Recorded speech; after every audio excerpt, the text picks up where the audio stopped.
thank you everyone for coming to the Emerging Trends in Educational Technology series. I'm going to start with a few announcements before I introduce our speaker.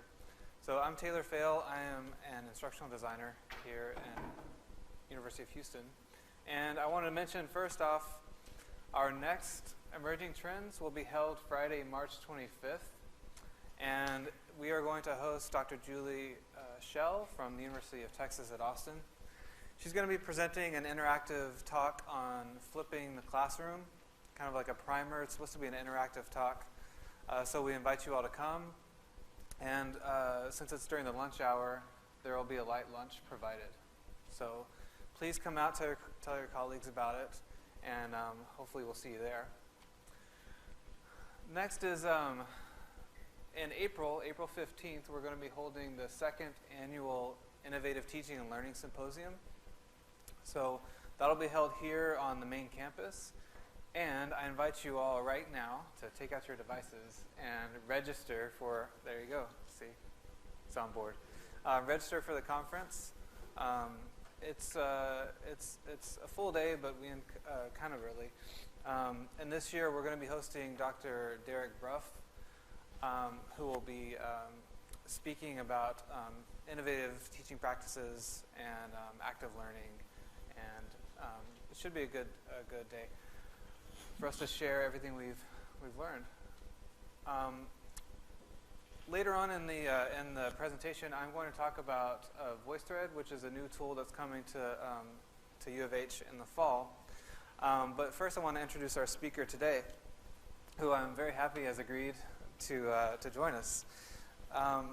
Mark Sursavage is the Assistant Director for Writing in the Disciplines at the University of Houston Writing Center. He oversees a vast operation of over 100 writing studios, which are online, small groups. He supervises and trains TAs to work with student writers and works with faculty and departments across campus. He was the project coordinator for the development of the Department of English's first fully online core curriculum classes, which included a summer online writing institute led by national writing experts Beth Hewitt and Scott Warnock. He is also an ABD PhD candidate and has presented on teaching writing with technology at national conferences of the International Writing Center Association and the Conference on College Composition and Communications. So without further ado, please help me welcome Mark to the stage. He's going to talk to us about online tools for writing instruction.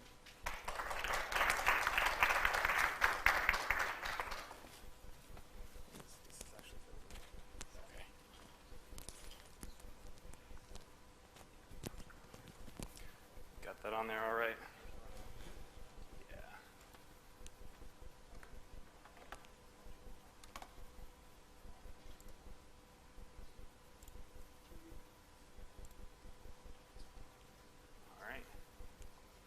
Morning, everyone. Thank you, Taylor, and glad to get a chance to talk a little bit about some of what we've been doing in the Writing Center and with the Department of English and across campus with several departments, and want to get a chance to talk to you all about teaching writing specifically online and some ways to think about doing that. And what I'm interested in doing today is not necessarily in finding or thinking about using the best technologies as far as which ones you're using, but thinking about strategic ways to use what you do have. So you're going to notice a lot of the things in the presentation are actually going to be examples from Blackboard because that's the most accessible thing at U of H. We'll mention a few abilities with those, but the idea is that we want to maximize sort of the way that we're using the tools that we already have. So to tell you a little bit of background for those of you who aren't as familiar with the Writing Center, about what we do and about how my role fits in with some of that and what you do across campus in teaching, is at the Writing Center, the main thing that we do is we meet individually with writers. So we have undergraduate, graduate, and a professional staff who meets with writers individually, some who come in for what we call general consultations just across campus to work on any kind of writing assignment related to what they're doing at U of H. In addition to that, we have partnerships with departments for specific classes and projects. So we may have a professor who comes in and we work with students in their class and set up interactions for them to work with our writing consultants in ways that fit the best with their assignments. We also do workshops, have one this afternoon actually for graduate student writers, orientation, some of the writing institutes that Taylor had mentioned when we had the chance to do some of those things as well. And we provide teaching and training for students, TAs, and for faculty also. So part of my role is training first-year English department TAs so that when they become teachers, the instructors of record for their classes, that they're prepared to do that, and prepared to do that in formats, whether it's face-to-face, hybrid, fully online eventually as well. So our involvement with that online writing instruction is both synchronous. We meet in real time. We have consultants who log in and have a interface where they can have documents that they're seeing at the same time as students interacting with them one-on-one. And also with some of these writing groups that Taylor was mentioning there as well. So those are usually asynchronous, where students are posting something and then they're getting responses from TAs or from consultants in the writing center. So we also do training and mentoring for instructors in fully online classes. So some of that can go from anything from actually getting a chance to teach a doctoral level class last semester, which was a good opportunity to have an online component for some working students who are involved with that program, and doing some of the training with undergraduate students as well. So we do a variety of things, and that sort of hopefully gives you a little bit of background of where we're coming from and the way that we're interacting with students, and also the way that we're interacting with the technologies that those students are using. What I want to focus on today, though, is the actual aspects of the teaching that you all are doing, and that happens in these classes that necessarily has writing as a component of it. So whether you're coming to the idea of online classes, and when we're saying these online classes, that can be anything from hybrid classes that have portions that are online, can be fully online classes where all the interaction takes place perhaps in a Blackboard shell, or some, maybe just a face-to-face class that has these online components where instructors are using these add-ons to benefit what's happening in the class itself.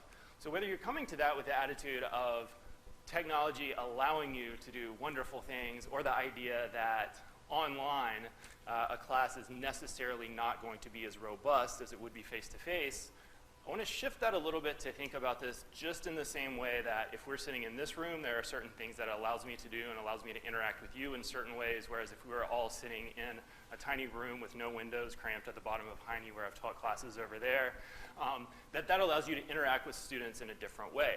So not necessarily a better or a worse, but it gives you limitations in some cases and allows you to do some things in other cases. That's the way we're thinking about online. So to sort of set the groundwork for that, we want to think about what some of those complications and opportunities are specifically related to the writing that's happening online in these classes. So one of the main things that is a complication of teaching writing or writing as part of your assignments online is it limits the accuracy of expression when students' writing is not as advanced as they're thinking. So basically that you're reading something that doesn't necessarily represent the thought process of the student, right? There's something lost in translation there, and unlike face-to-face, if you have something and you can ask a student a question immediately, you have this lag in time that sort of complicates and exacerbates that process. It also means that students' understanding of material is largely based on their reading skills. If you hand a student a handout in class, you get a chance to fill in the blanks to say, do you have any questions about this? It has a page length on it and a word count. And you get to tell them, well, the page length is just sort of a guideline, but the word count is really the main thing that you need to be thinking about here. Well, if they have only that handout online, they don't know, right? So it sort of limits, and it means that the reading that they're doing is the basis for all of their interaction. Obviously, there can be audio components, there can be these multimodal elements as well, but so much of what, as teachers, we have and as resources that we have are written, that means it's really dependent on the way that students interact with those when they read them. And it adds responsibility for you as the instructor. There are things that it makes necessary. As we said that they're reading everything, that means things like the design of documents. When you are looking at something that's on an 8.5 by 11 sheet of paper, that's different than on a screen that can scroll continually, right? So that means things need to be presented clearly. If you're like me and you've ever done that thing where you go to submit something into Blackboard and you're like, what happened to the formatting, right? It just looks completely different there than it does when you actually copied it to paste into there. So there certainly are complications or limitations, but what we want to think about is there are actually opportunities as well. The limitation of time that students can't get immediate feedback is also an opportunity, because it means when students are writing in these classes, they have more time to compose. So if you ask a student a question and sort of put them on the spot for an answer, while there's value to that sort of interaction, at the same time, having an extended period of time to compose something, get your thoughts exact, think about it, go back, revise, change things a little bit, then click submit, means that student maybe has more of a chance to go back and to make some changes in their thought processes. Also means it's easy to access lots of things. Students have the internet at their fingertips, so they have your whole course shell as well. They're not dependent on the information that they brought to class. They have all of these things that they can access easily. It also increases just the amount that students are writing. That doesn't necessarily mean they're going to be better writers at the end of the course, but when they're submitting things in writing, and that's how a lot of the interactions are happening, there are at least more opportunities for them to make improvements with their writing as well. It also allows for greater instructor control of when information is presented. You can set things up in modules. You can check to see who's reading what and who's doing what in the classes with some of the metrics on there. So it allows you to, in some ways, know a little bit more about what happens when that student leaves your class or when they disappear from the course shell as well. And as part of that, it makes quiet students' voices louder. We sit in a class, and I think a lot of times we see a student face-to-face, we make eye contact with them and feel like we know the student. We know where that student is in dealing with the course material. But if you think about a class that you may have of 30, 40 students in a seminar, how many of them do you actually hear from each week? Usually, the number is going to be somewhere, you know, the 5 to 10 to maybe 15 students, and those you may know really, really well. But there's another 30 students in that class that when everyone's voice is exactly the same online, you get to hear from everyone. So that student who sits in the back of the class and doesn't talk very much, but whenever you get their papers, they always have something really insightful to say, you get to hear from that student every time that you're asking for an interaction. So what we're thinking about today for our objective is to make the most of these opportunities and to sort of limit these complications, to structure a class in such a way that really allows for these complications, the things that are sort of boxing you in, to be limited, and the things that are opportunities for you to be seized upon. So in order to do that, we've got sort of three main things that we're going to look at, looking at some online tools, looking at scaffolding and sequencing as concepts, and then going to be looking at discussion boards specifically. So to start those off, I want to look at specific online tools that we can use to teach writing, and using those tools with a specific purpose that makes, and then making that purpose apparent to students. So making sure that they're aware of why you're using something. And to do that, I want to introduce sort of a couple concepts here in the way that we think about writing. And one of those is high stakes versus low stakes writing. So Peter Elbow says that low stakes writing is often informal and tends to be graded informally. So when we think of low stakes writing as something, you have students do something in class, quickly write down some ideas so they have something to talk from. Maybe a journal entry a lot of times would be pretty low stakes. We're thinking of those sorts of writing assignments that are graded on completion, not for quality, that are spur of the moment, that the ones that get like a check plus, check minus, right, rather than A through F, those sorts of assignments are usually the ones we think of as low stakes. High stakes writing, however, are those ones that are graded, there's more writing on it, and it's needed to reflect whether students actually understand what we want them to, and that they can articulate in writing what they've learned. So these are the seminar papers, these are the things that are being turned in for a grade, and it shows that that student has mastery over the material, but also of writing. And I think that's a component that we forget a lot of times, is they're demonstrating not just mastery of your course material, but that they understand the conventions of this academic discourse in your discipline, and they're able to reproduce those. The other is public versus private writing. So some types of writing are composed for broad audiences or for multiple purposes, and some are for really specific purposes or for really specific groups as well. So Foster is actually someone who's writing about writing being used in a sociology class. And so this is in all disciplines, and he's looking at these students, and he says, assignments that do not incorporate peer readership, so they're written only for the instructor is the only one that sees them, they appear to compel students to make more personal risks and engage in emotional labor to process assigned materials. But those that do incorporate peer readership enable students to take more intellectual risk and engage in logical mental endeavors. So basically, they're saying there's different, when you're writing for a public audience, there's a different way of interacting with course material versus when you're writing just for the instructor, there's different stakes, and the student is putting forth different parts of themselves in these different sorts of assignments. So the way that I want to think about these sorts of distinguishing characteristics of writing is to think of them as sort of a matrix, and that we have different assignments that fit better by these different criteria. So for example, if we're thinking about something that's private, low-stakes writing, where does that take place? Well, that might be something that takes place in a journal. And the idea of looking at each of these is that we're really specifically using a tool for a specific purpose and making that overt to students, right? So they're sort of getting this idea of shifting between genres, of shifting between audiences, and as they're doing that, they're sort of conscientiously shifting registers that are going to be reflected in their writing. So it's the idea that the tools you use are signifying to that student writer, this is a particular audience and this is a particular purpose that allows you to write this way. This is a different audience, this is a different purpose, now you're writing the second way. So a journal, for example, is something that usually is easy to give a completion grade in Blackboard. It might be something that allows you to gather information from the student without them disclosing it to others, can be beneficial to you that way, can really help you to quickly glance and skim through an assignment without spending tons of time grading and to sort of see where the students are in their comprehension of materials.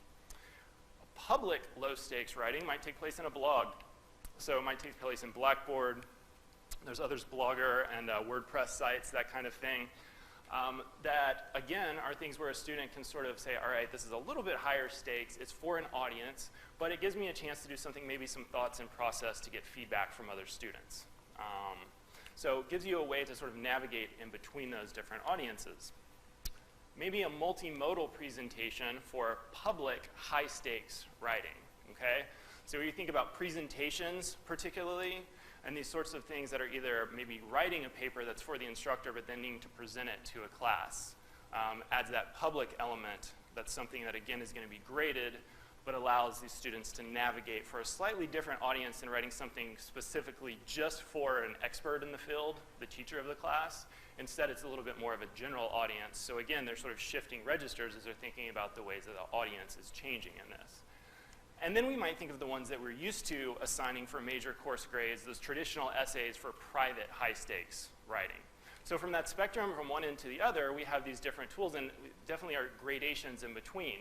But thinking about the way that you're using and using them purposefully allows for you to sort of let your students know that this is shifting voices here, this is shifting audiences, and you get a chance to see them navigate those more purposefully. So our objective for thinking about the really specific way of using tools is that students are learning to navigate audiences and genres simultaneously. They're doing those things at the same time. The fact that you're being overt with them encourages them to be metacognitive. They're thinking about the decisions that they're making. Students do this anyways. Some are more successful than others as they're shifting from one genre and one type of writing to another. The difference in being overt about it is that it allows that metacognition. We're asking them and saying, all right, are you thinking about the choices you make? Are you making them conscientiously as a writer? Is this something you've just internalized, or is it something that you're making really overt in the way that you're thinking about it? So that specific use of these tools, and obviously, like I said, we've used 4 sort of as examples there. There are tons more that we could think about. But the idea is with that sort of criteria of this high stakes and low stakes, public and private writing, gives you a chance to sort of craft those for a purpose for your particular class and to make sure that students are aware of that. The second big thing we want to talk about here are the ideas of scaffolding and sequencing assignments to teach writing. These are not unique to writing, but I think in a lot of ways they apply particularly well to these in the ways that we teach assignments, and maybe that make us rethink the way that we teach major assignments as well. So first, the idea of scaffolding. Scaffolding assignments is the idea of building these assignments to use prior knowledge, prior activities, to model a process of thinking. So you can see sort of the illustration there is that we're starting with an assignment, the next one builds on that, and builds on that, and builds on that, till by the time we get to this major assignment, maybe you have 3 units in a course and you have a test or a paper or presentation at the end of each one, that major assignment is actually sort of the least that they have to do. They have all of this prior knowledge and all of these things that they've built upon, so now they're just really finishing it up, and that major assignment is the idea of scaffolding. Another way of thinking about it is sort of a constant process of narrowing, right? You start with something really broad. You start with the whole field. You're understanding your discipline through your class. You're teaching your class on a specific topic. And the further you get into that class, they're investigating and finding sources, and they're researching till they get to their topic of interest, and then that continues to be narrowed down. So this idea of scaffolding classes in such a way that accentuates that. Research has shown that how tasks are structured affects students' ability to take risks and to learn. I think that take risks part of that is really interesting as well, because we think a lot of times, especially when you reach those sort of junior, senior level classes, about trying to get students to adopt the academic discourse of your discipline, especially if they're a major or this is someone who's going to be operating in this field for a while, that you're trying to understand what does someone who's doing this write like? How do they talk? What are the signals that they give to others that say, I have mastered this particular genre or this way of writing? And so that takes a risk for students. It takes them to put themselves out there and sort of say, all right, I'm capable of doing this, of representing myself as an expert. We see the times when they fail at that and it doesn't quite work sometimes. But the idea of the scaffolding, of creating a chance for them to do that at small steps along the way, makes those big ones less scary. And it's easier if tools are being used for specific overt purposes. So what we just talked about, that way of using these different tools, allows us to do things like scaffold the assignments. So when we're using them for different ways, we're able to sort of put them together to stack them on top of one another in a way that leads to the overall assignment. We'll get to some examples of that in just a second. Sequencing is the second aspect of what we're talking about here, and this is breaking major assignments into multiple smaller assignments that can be assembled to form this cohesive whole. So we'll get to an example of this, but the one that is there too is instead of having just one big final paper, of having smaller papers along the way that then sort of cumulatively end up as this whole paper. Advantage is that writing instruction that overtly addresses students' processes is more effective. So what it's doing in that is not just saying, produce for me this type of writing, it's saying, here are the steps that you take to produce this type of writing. And allowing that to sort of be something that's organically built into the assignment itself. And it's easier if the major assignments are constructed with multiple steps of the writing process in mind. So that idea that we were talking about of sort of narrowing or of moving towards the specific paper from a broad perspective. So let's look at some examples of these, because I think that's going to make these a little more clear as well. So an example of scaffolding, for example. Students are given a major assignment in your class, which happens regularly, that we're thinking about the particular reason we're using these tools, and maybe we're starting off with a full class discussion board that's used for brainstorming. Again, thinking about this being something that's pretty low stakes, discussion board might be something that you do for a participation grade, allows students to do the brainstorming and fits with that sort of activity, right? Because this is something where what's beneficial, the public nature of this allows students to be exposed to other ideas. So sort of fitting tool with using for that purpose. Well, after we use a full class discussion board for that brainstorming, then maybe students go on their own and come back to a group discussion board where after they've found some sources, they're peer reviewing the sources, all right? So they've gone from big, finding an idea, finding a topic, to now I've found sources. Now I'm going to show those to some of my classmates on a peer review. They've shown their sources to classmates, they've peer reviewed those, and they get a chance to maybe post what they've eventually developed as a thesis on a class blog. So same thing, we're thinking this is public, but it's pretty low stakes. They're not committed to it, it's something that's tentative and gives them a chance to continue to develop the ideas. They've posted their tentative thesis, eventually they end up with that full paper, and then they submit it to you. And after they've submitted to you, they get a chance to have a private journal entry that responds to your feedback and sets goals for the next paper. So think about the steps in that process, from brainstorming to finding sources, to identifying a thesis, to drafting the paper, to submitting it, to revising it. Right? So we've thought about each of these different tools is used in a way that sort of builds on their affordances to scaffold these into something that makes logical sense that one follows the other. The other thing that allows us to do is notice that we're not stopping with turning the paper in. Right? It allows for you to get feedback afterwards. And I don't know if in Blackboard that it sort of like haunts me, that little tool where you can see if students have read your comments or not. Right? And the what's it, grade track or whatever. So it's one of those things when I first noticed that and you see like all of the different ones that of the 27 students, like 6 of them have actually looked at the comments that you spent hours and hours giving for these students. You can guarantee that they're going to see them, right? You can make it part of the assignment itself, which also does something implicitly, which is to make sure that students are thinking about revision, all right? So that a paper is not something that you start one day and finish the same day. It's something that this forces them to do over time, which means they're going to have the idea of drafting as part of the assignment, and it forces them to think about revising. The fact that they get feedback from an instructor and it actually should be used, right? It actually should benefit them past that one assignment and the grade that they've received on it. So the second thing that we mentioned there was sequencing, and this idea of building an assignment that has multiple parts that sort of assemble to the last major part of the paper. So let's take, for example, a class in the social sciences that maybe you have one major paper that's worth 50% of the semester grade. So this is a paper we think at the end of a course, something that's turned in during finals and is 50% of the grade. Classwork and minor projects and tests and all that other fun stuff take up the other 50%. So what we want to do is to give you an example of the sequencing and what that might look like for someone who's just assigning that paper that is then due at the end. Instead, what we want to do is sort of like the scaffolding, but it's more extending it into separate parts rather than one building on the other. So what we can do is break it down to reflect these multiple steps in the writing process so that it might look something like this. Instead of just at the end of the class, magically the paper appears, instead we're thinking, all right, in week 4, we're going to have students select their topics for approval, and they're going to submit that to you for a completion grade. They just have to have it, has to be chosen by then. Week 6, give them a couple more weeks to sort of check out some sources. They have a literature review, formal paper, but one that you see is only worth 5% of the grade. So they undergo peer review for the lit review, submit it to you, gets a grade, and that's worth 5% of the overall grade. So not a huge portion, but also not something insignificant. You're going to get students to actually complete the assignment for that percentage.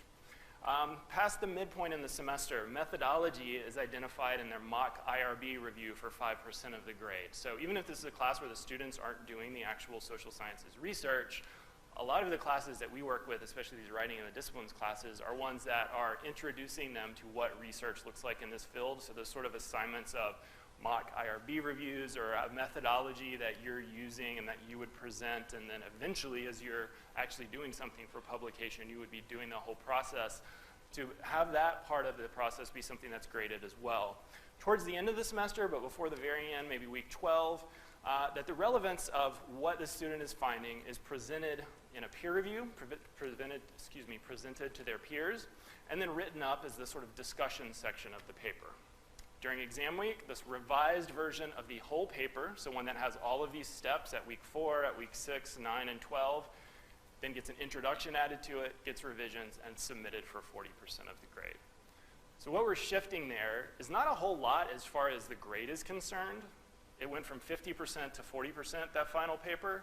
But what we're doing is we're guaranteeing that that student has started the process weeks before, and we're creating this sort of enticement for them to go ahead and be working on the paper to do these different parts that eventually become the whole.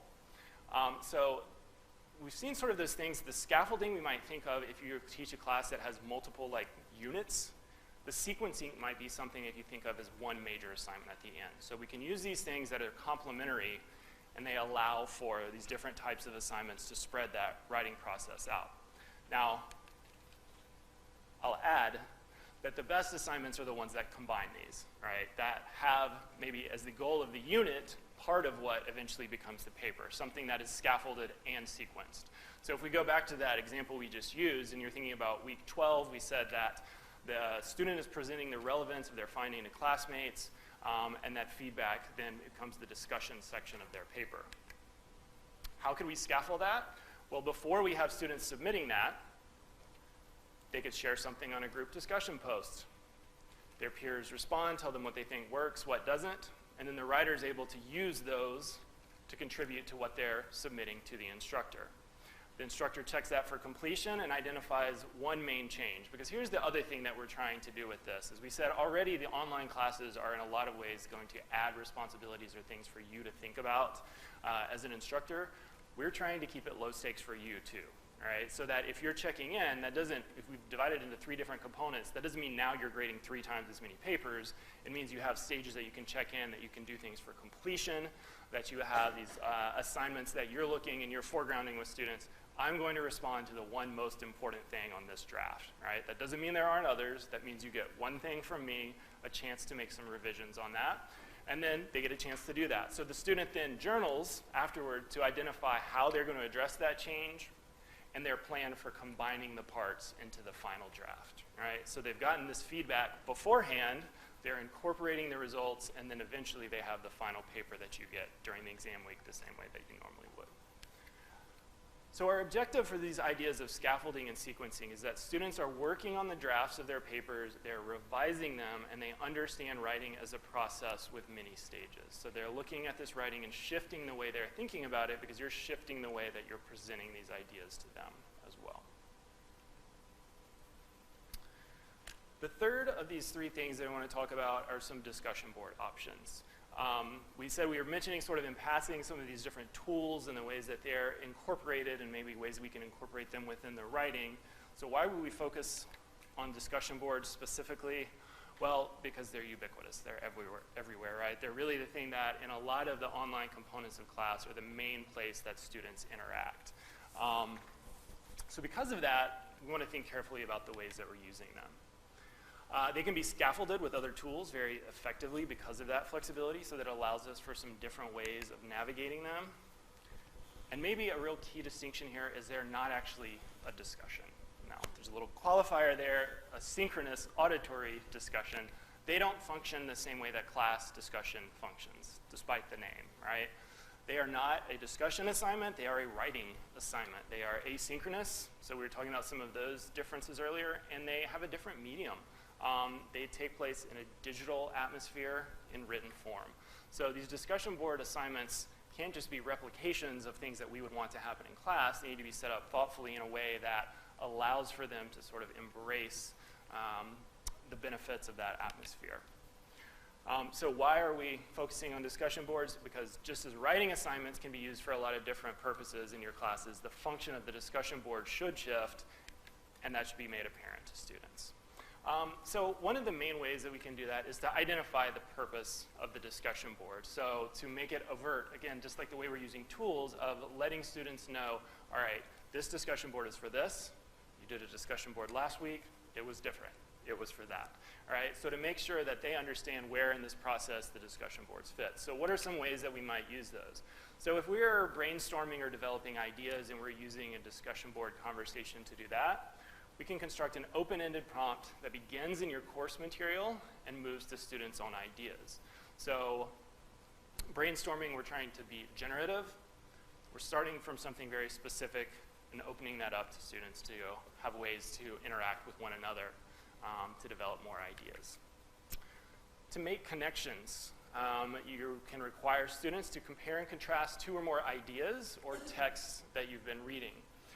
So if we're thinking about students and wanting them to look at within a discipline, not just at reproducing what it is that they see in text, but actually integrating those and synthesizing those, discussion boards give them a good way to make some of those connections.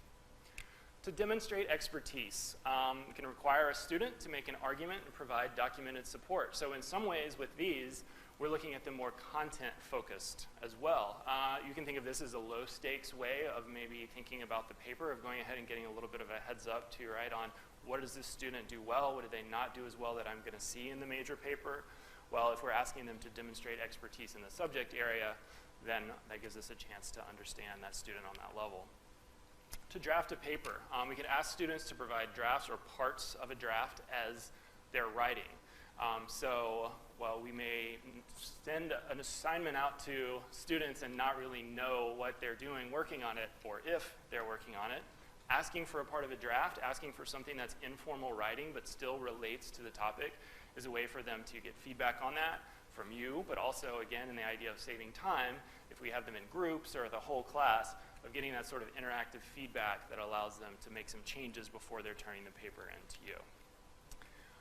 Or to reflect on a paper or an assignment. So again, this might be one that happens afterwards. It might be one that has students to set a plan moving forward for what they're going to do with an assignment. And it makes them make self-assessments that can be really valuable as well. Allows for you to identify where those differences are in the things that students think about their writing or their thinking and the things that you as an instructor are actually evaluating with them. Those sort of gaps in understanding that you can address then when those things are made overt.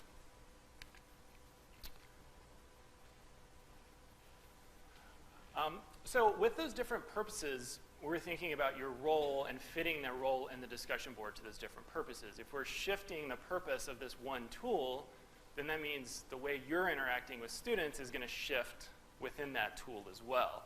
So if we talked about those different interactions, and there's pictures here of sort of like a lecture, a big lecture hall class, and then someone meeting in office hours, it's sort of the same way of, if you're interacting with a student in one atmosphere, you adjust to the norms of that situation. You're interacting with them in a different, again, you're able to adjust and to provide feedback that's dependent on the context. Well, if we're saying the context of this discussion board is shifting, then your role in that is shifting as well. Ways that you can interact with students on discussion boards. To raise a question. So if we're thinking about that one we said, as a discussion board that's for brainstorming, that idea of raising a question might be a really appropriate thing to do in that case, to leave something open-ended and not provide an answer for them. Well, if they're demonstrating expertise and you're raising a question about something, you might want to make sure that you're interacting with a way that's appropriate for what the student is looking to get out of it. To respond directly to a question. So if a student, you see, is asking something of you as a facilitator of a conversation, as someone who's leading it, then it gives you a chance to respond. To state a position, you have an argument set up on the discussion board or different points of view that students are supposed to verify with proof, and it gives you a chance to sort of get in there and say, this is what I'm doing with this is a way that you could do that. And that would sort of be a type of modeling the thinking as well. So again, this idea of maybe if they're demonstrating expertise, the idea of modeling is incredibly appropriate for the instructor in that situation and allows you to sort of set a standard of this is the type of dialogue that happens in this place as well. To offer a correction, something to be careful when doing, right? Because just in the same way that students' writing is captured online, yours is as well. So being gentle in that and being sensitive to tone, but to make sure, right, students are going to, especially in these sort of more speculative discussion boards, take wrong directions. So to make sure to sort of correct them in the way that's appropriate to the situation. To summarize a conversation and to make connections. I think this is one that's really important because it allows for students who are maybe still figuring out the context of a class or how one assignment connects to the next, to really be thoughtful in noticing the way that you are pointing them, saying, all right, well, notice that thing you said here, it really applies here as well.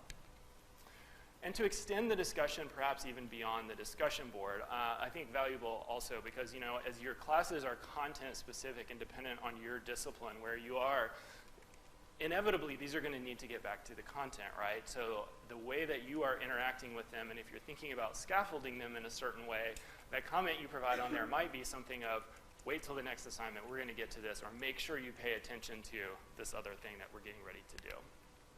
These are adapted from Scott Warnock. We'll provide some information from some of his resources at the end here, some really good and really granular feedback on working with discussion boards. So if the purpose of the discussion board is clear, then you're able to adjust your role to fit with it.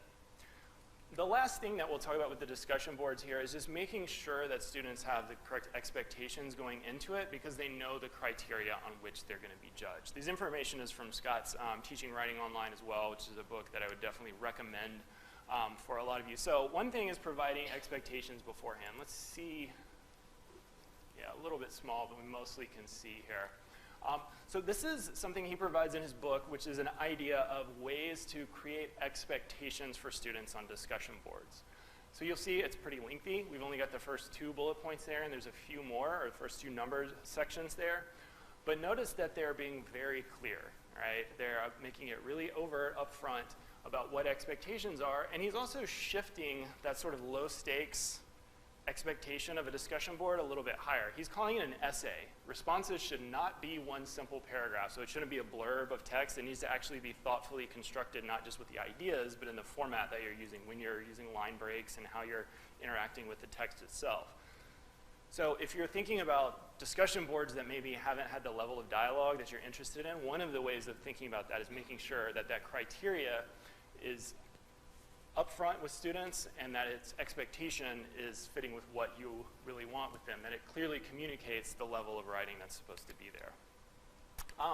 That maybe is on the front end, and then providing clear expectations on the back end. This is what it's going to look like when you're graded.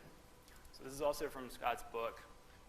It's a little smaller, harder to see, but I think the most important thing that I wanted to demonstrate with this is how much there is. Now, I don't think that everybody has to have this much. This goes on for like another page that's the same amount of information, so it's a lot for his class. But the idea is that it's clear. It's not just, well, appropriate posts are going to get A's, bad posts are going to get F's, that it's really obvious to students the different ways that writing is going to be graded on multiple different things. So are they meeting the purpose of the post that has been made clear to them? Is it organized in such a way? Well, if I've already said beforehand that you need to think about not just having a bunch of text spit out there, but it needs to be organized in a certain way, now I'm going to have the ability to hold you accountable for that.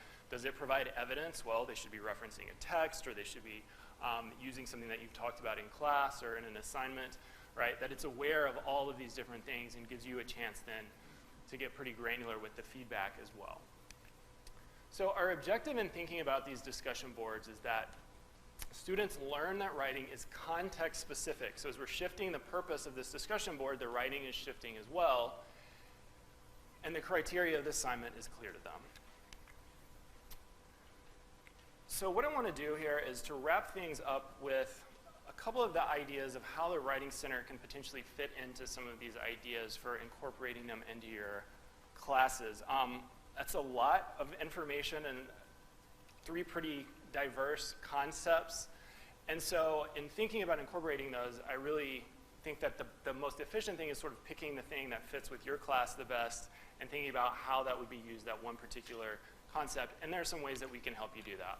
So one of the things that we do as a Writing Center is to consult and provide feedback on paper prompts, assignments, things that you have, the online tools that you're using for these scaffolding, sequencing, or other things. So we're happy to meet with individual instructors, whether that feedback leads to any work with your students or whether it's just with you. We're happy to provide that and to meet with you in thinking about setting that up. We also set up project-based support. So if we're thinking about these different steps, and I said, you know, a lot of the time we're trying to minimize what we're asking from instructors. Well, we're there as student support services is where we're housed. That's the reason, is because we're there to support your students. So if you're thinking about, well, this sounds great, but if I'm setting up all these different steps, that means I have all these different things to do at all these different stages. That's where a lot of times we can come in, and where we can have things structured in such a way that we meet your students at their point of need, and when they really need that feedback at a certain stage before the paper is turned in, we get a chance to kind of chat with you, figure out where that works the best, and then to meet with your students.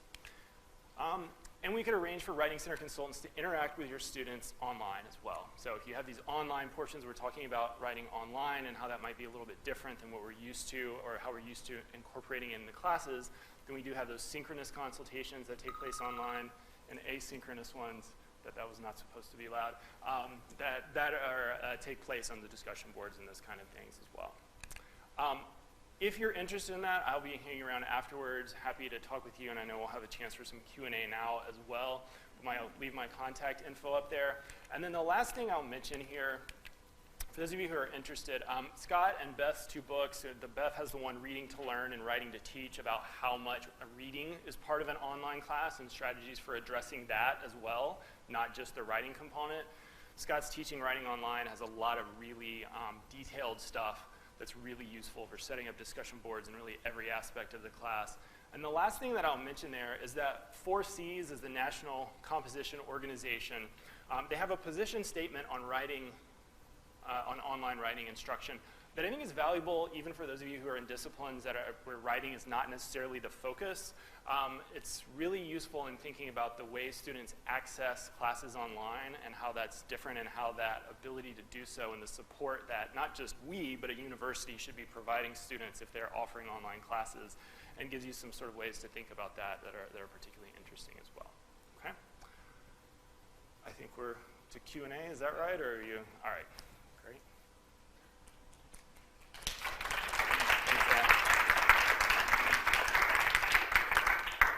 Mark, maybe this is a follow-on session. For those of us with math sections, 600 students, not 60. Yeah. 60 would be like a party. Yeah. Maybe we could talk about that in another session, how we can adapt some of these tools. Like the idea of a discussion board. Yeah, I don't want to be there. Yeah, and I think the instructor's work that we're talking about, right, there's definitely complications to that as well. I mean, one of the things, I'll say that's something that I think, I don't want to commit us to anything that I can't back up on, but that's one of the things that the Writing Center can do. We worked with, I think the biggest we worked with a section of like 200, but the idea of having them work online with writing consultants in small groups is really a type of interaction that in that class just functionally they're not able to have otherwise. So I mean, there are possibilities for that sorts of thing. That's one of the nice things about the asynchronous nature of the online is, it's not like you're in a group meeting with 20 other people having to try to keep 20 people organized at the same time, right? Even if we have a group of 20, which might be a disciplinary upper level class in some disciplines, right? That's a functionally possible discussion board, So yeah, there would be options. I'd be happy to chat with you about it. I work with Writing Center already, Yeah. so it's Great. Ian? This might be a follow-up to that. Can you talk a little bit about the subgroup, the way subgroups might function on a discussion board and how that's different from I think maybe I suspect other people had this experience where I used to have, I'm an in English, I would have people write little response papers to me, 20 years ago, and I would read them, and they were great, and then I would read them to the class. And then discussion board was invented, and I was like, wow, awesome, that stuff is gone. Everyone can read everyone's, but of course, that didn't really happen. So I kind of actually pulled away from discussion board because I felt like I didn't know that next follow-up step, and I wasn't doing enough where they really were reading and interacting more. So I'd love to hear more about what they can do together and how it can be then brought into the classroom, like for a hybrid classroom. Yeah. One of the things that I think could be really valuable, you mentioned it here in the context of thinking about roles for instructors, but is thinking of roles for students. And the idea of having a conversation starter, an idea expander, a conversation ender, right? These ideas of the roles that students are functioning in this particular group is different, so that it enables you to sort of have each aspect taken care of, to be a little more self-containing. Right, you can do this in a full class discussion as well, that people have different roles and that some are supposed to expand the conversation and some are supposed to contract it to sort of wrap things up or to draw connections or that kind of thing. But I think especially if you're thinking about a hybrid class, identifying the roles that a student could have is, there's 5 of you. This week, student A is starting the conversation. You need to bring something that we talked about from class that you didn't understand or that you have thoughts on or that you have an argument about or whatever would fit with your class, right? To sort of start a conversation that 3 of the students have to expand on that, and then the 5th student has the role of wrapping that up and leading that and bringing something to the next class from that discussion board, Nice. right? So this sort of idea of the roles shifting, and then you can sort of rotate those, right? So people are doing different things within the group. So I think that's not just for instructors. I think the reason I mention it here for instructors is because that modeling aspect of it, especially in a full class discussion board at the beginning of the semester, of sort of saying, all right, here's what I'm trying to do, and it lightens your workload on the back end if you're able to get in there and be really generative on the front end and really concrete with what you're doing with students. And then once they've picked up on that, they have a chance right then to sort of inhabit that role themselves. That would be one option. Other things?